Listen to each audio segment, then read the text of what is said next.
Avant de commencer la vidéo la famille, je voulais vous dire que cette vidéo est sponsorisée par We Are Chain Nation qui est un site de bijoux qui a collaboré avec beaucoup de rappeurs. C'est vraiment des chaînes de bonne qualité, tu peux retrouver des chaînes un peu comme les rappeurs américains, des trucs assez gros, ou alors tu peux trouver des trucs beaucoup plus fins. Je te parle de ce site parce que j'ai un code promo, moins 30%, NGZ30, donc si t'es intéressé, n'hésite pas à aller faire un tour dans la description. J'espère que vous allez bien, moi personnellement ça va super. On est parti pour une vidéo au Mexique, je vais vous annoncer la couleur directe. Cette vidéo, elle est censurée à mort. C'est pour ça qu'elle est plus courte que les autres. En fait, quand j'ai fait l'évaluation de la monétisation sur mes vidéos et tout, et YouTube, ils mettent tout le temps en vérification, ils mettent que... Je sais pas, c'était chelou, frère, bref. Après, j'ai pas envie de parler de ça pendant des heures. Ça me rend fou. Du coup, la vidéo, elle est censurée au max, mais j'espère que vous allez kiffer, parce que vous allez quand même comprendre l'histoire. Mais voilà, je suis vraiment désolé. Il y a quelques mois, j'avais fait une vidéo sur un mec au Mexique. La vidéo, elle était blacklistée de YouTube pendant une semaine. Impossible de la retrouver. Donc voilà, la famille. This 12-hour murder.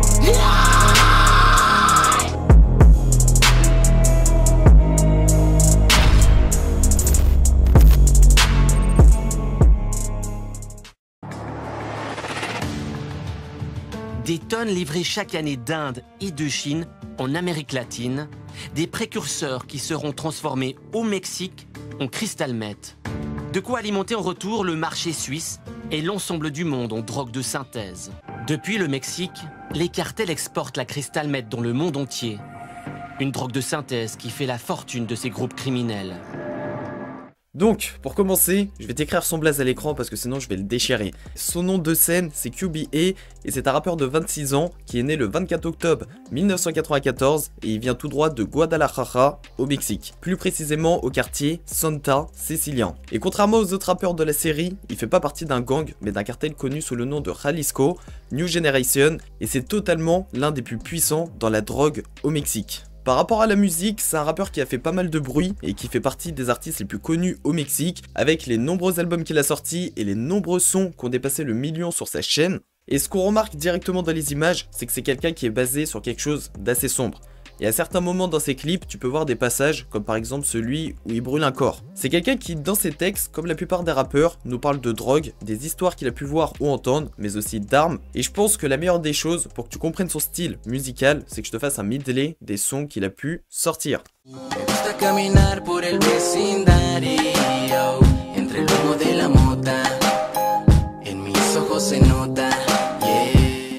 Pega en fuga que andamos bien recio, la party no para y la fama pues ya creció.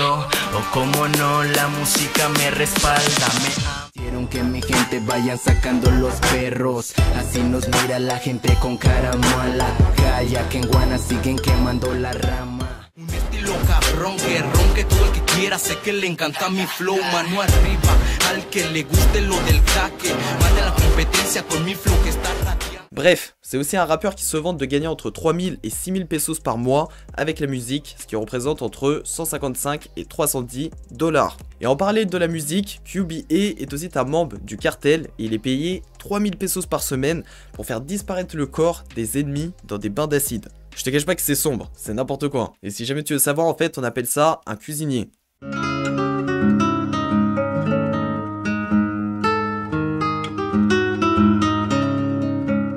On va faire une petite parenthèse sur le cartel de Jalisco, et en fait pour t'expliquer un peu, c'est un cartel qui a été formé aux alentours de 2010. Et il fait partie des cartels les plus puissants dans la drogue au Mexique, avec le cartel de Sinaloa. Et après, il y a un truc qui est très important que j'ai appris en faisant les recherches, mais de base je savais pas, c'est qu'en fait c'est un cartel qui est dans le monde entier. C'est pas juste au Mexique, c'est un cartel qui est partout. À Chicago, Atlanta, des villes comme ça aussi. Parce que le cristal bleu c'est la marque mexicaine. Voilà, exactement. C'est la marque du top mexicain même. C'est ceux qui inondent actuellement le marché américain et canadien. Ensuite, grâce au Darknet, ils arrivent à en dispatcher maintenant partout dans le monde. Donc c'est quand même actuellement les leaders mondiaux au niveau de la vente de cristal. Même en Suisse. Même en Suisse. En plus de la drogue, c'est aussi un cartel qui est connu pour des séries d'attaques, comme par exemple en 2015 quand ils ont abattu un hélicoptère de l'armée avec une roquette.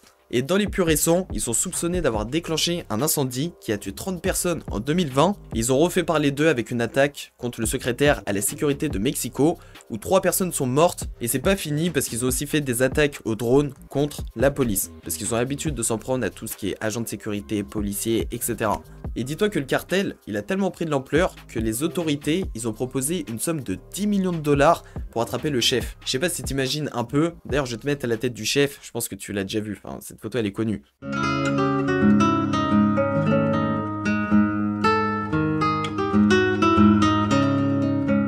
Donc, pour comprendre l'histoire, faut remonter au 19 mars 2018. Dans la ville de Tonala, à l'ouest de Jalisco, 3 étudiants de l'Université des Arts Audiovisuels de Guadalajara, connus sous le nom de Salomon, Daniel et Marco, réalisent tranquillement un reportage pour leur école. Au départ, tout se passe bien, et pour ce reportage, ils ont besoin de filmer beaucoup de choses. Le problème, c'est que dans la journée, leur voiture va tomber en panne sur l'autoroute, et les 3 étudiants, forcément, ils vont quitter la voiture, ils vont la laisser, ils vont continuer à pied leur reportage. Et c'est totalement la pire décision qu'ils ont prise dans leur vie. Ce qui va se passer, c'est que les 3 étudiants, ils vont faire leur reportage, et à un moment, ils vont arriver devant une maison. Donc ils vont commencer à filmer. Et le truc, c'est que la maison qu'ils sont en train de filmer, en fait, elle fait partie d'un des cartels les plus puissants au Mexique, connu sous le nom de Jalisco New Generation, donc c'est celui que je t'ai dit juste avant.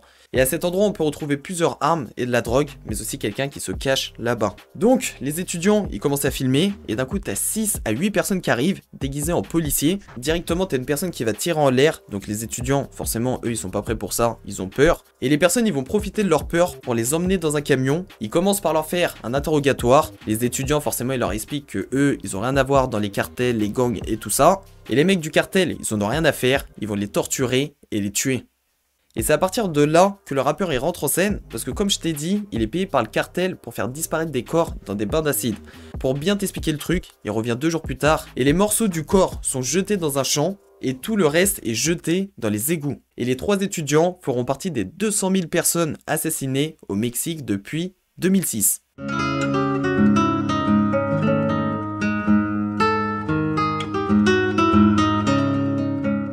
5 semaines plus tard, le 24 avril 2018, plus précisément, les 3 étudiants sont retrouvés et annoncés morts à la famille. Enfin, quand je te dis sont retrouvés, en fait, c'est surtout qu'on a les preuves, on sait qu'ils sont morts, que ça s'est passé comme ça, mais on n'a pas les corps. Et pendant l'enquête, la police, ils ont fouillé une maison, et à cet endroit, ils ont retrouvé des barils remplis d'acide, mais aussi des traces qui plus tard seront identifiées comme celles de l'étudiant Daniel. 2 jours plus tard, 2 personnes seront arrêtées, et dans les 2 personnes, on peut retrouver le rappeur QBA, qui travaille avec le cartel depuis 3 mois, et en parallèle, à ce moment-là, il comptait plus de 20 millions de vues sur sa chaîne YouTube. Après son arrestation, à cause de plusieurs preuves, il va très rapidement avouer son crime, qui était de faire disparaître les corps. Les enquêteurs vont se rendre compte d'une chose, c'est que de base, ils pensaient tuer des mecs de cartel, des rivaux, sauf que dans l'histoire, ils ont tué des mecs qui étaient là pour un reportage et qui n'avaient rien à voir avec les histoires de drogue. Donc cette histoire au final est juste un malentendu. Le rappeur a été placé en prison et risque une peine de 140 ans. D'ailleurs, il y a un détail qui est très important, c'est qu'en prison, il a reçu une protection spéciale après avoir été menacé de mort par son cartel pour avoir collaboré avec les procureurs.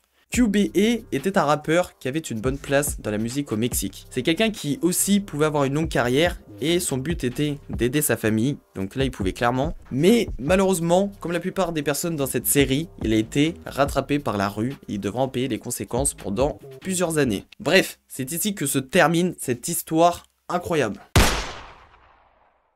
J'espère que la vidéo t'a plu. Avant de terminer, je voulais dire un truc, c'est quand même important. Je pense que tu es au courant que au Mexique, il y a beaucoup de corruption dans la police. En parallèle de la corruption, t'as beaucoup de personnes qui se font torturer, que ce soit par la police ou les mecs de cartel.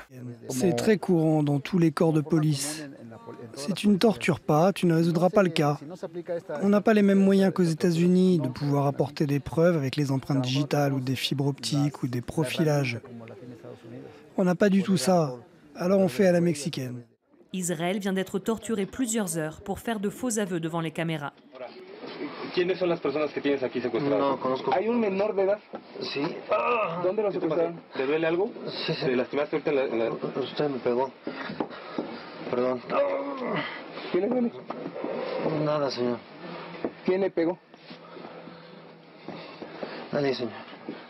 Torturé en direct, personne ne s'en offense et les déclarations obtenues alors seront considérées comme valides. Il y a un autre truc qui est très important, je t'ai dit qu'il y a plus de 200 000 personnes qui sont mortes au Mexique depuis 2006. Et le truc qu'il faut savoir, c'est que dans tous ces gens-là, on peut retrouver des journalistes, des gens qui faisaient des reportages ou des choses similaires. Parce qu'en fait, les mecs de cartel, ils aiment pas que tu parles d'eux. Donc souvent, beaucoup de journalistes mexicains sont retrouvés morts. Après, je te dis qu'ils sont retrouvés morts, mais d'abord ils sont kidnappés, torturés, souvent mis dans de l'acide, et après ils sont retrouvés morts. Et du coup, pour les reportages, ce qu'ils font les gens, c'est qu'ils rentrent en contact avec quelqu'un du Mexique, et la personne du Mexique, elle sert un peu de guide, elle l'emmène aux endroits, elle lui fait les contacts et tout ça. Sauf que si le journaliste cause des problèmes au cartel, la personne qui l'a ramené sera aussi kidnappée, torturée et tuée, et peut-être que sa famille aussi. Pour revenir à l'histoire, en fait, si les étudiants ont été tués aussi rapidement, c'est parce que les mecs de cartel de base, ils aiment pas les gens qui font des reportages et tout au Mexique. Et en plus, ils filmaient une maison qui était surveillée à mort. Et ce qu'il faut savoir, c'est que ça, ces maisons-là, si t'as le malheur de les mettre en galère, de venir dans une maison comme ça, de faire n'importe quoi, de filmer, de balancer, t'es mort. C'est des baisers mais que fait la police, ils font les bandits sur ma vie, c'est des comiques. Attache ta ceinture si t'as pas les reins solides, la vie ça va trop vite, t'as pété la Covid, ça parle pas d'Ingala, ça pète à ton bolide. Tu t'es pris pour Tony mais t'es qu'un alcoolique. Tu vas te faire pull up des fois comme boule. Y'a les bleus, fais pas les tonner, 90 dans le rond-point, j'ai fait des tronos. T'es con, faut pas laisser tes clés sur ta polo. Demande à Santos, 1, 2, 3, top chrono, je vais retourner son beau serre, je lui fais un boulot, combien de fois on... Coup de couteau pour le plus stock.